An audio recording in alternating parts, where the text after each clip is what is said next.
250 miljun ruħ madwar id-dinja qed jabbużaw mid-droga kull sena, filwaqt li 130,000 minnhom qed imutu b'konsegwenza tek. Fl-2015 f'Malta kien irrekordjat li għandna l-ogħla rata ta' mwiet relatati mad-droga fl-Ewropa.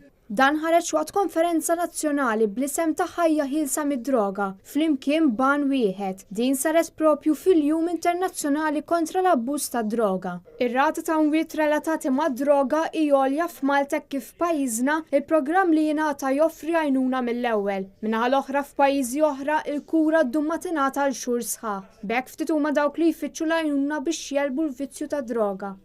Għal din il-konferenza saru diversi interventi minn professjonisti fosthom tobba u lecturers li tkellmu dwar l-importanza li tinqeret id-droga mis-soċjetà.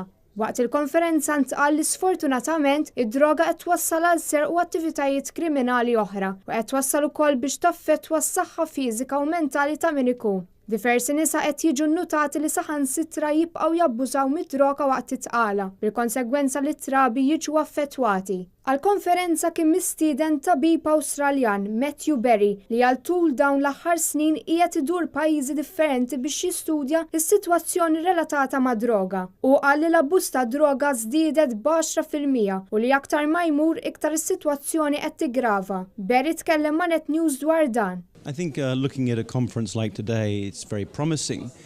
All countries are facing similar challenges, but what Malta's really presenting is a chance for a unified response.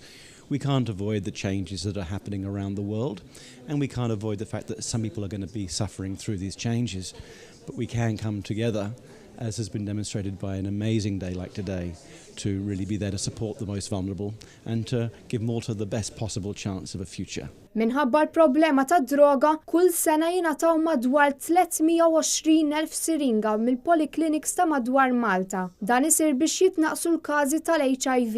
Fl-istess konferenza tkellem ukoll l-ispettur Jonathan Kassar li qal li traffikar ta' droga sar arti u sar qisu negozju bħal kull negozju ieħor. Fil-konferenza tkellmu l-kelliema tal-Partit Nazzjonalista Marija Degwara u Claudio Grek. Degwara qalet li hemm bżonn li jkun hemm prevenzjoni b'mod speċjali fit-tfal u żgħażagħ. Filwaqt li Claudio Grek qal li hemm bżonn li l-membri parlamentari kollha jaħdmu flimkien biex jipprevenu li jintilfu iktar ħajjiet.